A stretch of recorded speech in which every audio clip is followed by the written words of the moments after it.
Sa gitna ng patuloy ng kampanya kontra iligal na droga, isang hinihinalang drug pusher ang nadakip sa buy-bust operation kung saan nasamsam ang tinatayang 300,000 pisong halaga ng hinihinalang shabu. Patrolwoman Resalie Umalay, ibalita mo.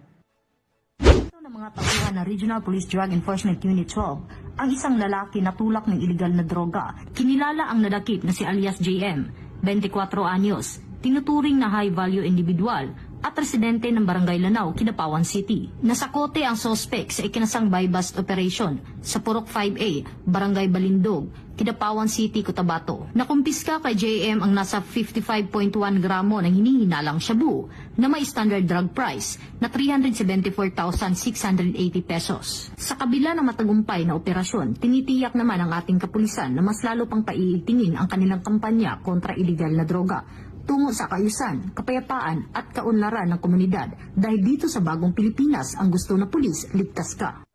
Mula dito sa General Santos City, ako ang inyong PNN correspondent, Patrolwoman Resalie Umalay, alagad ng batas, tagataguyod ng balitang huli.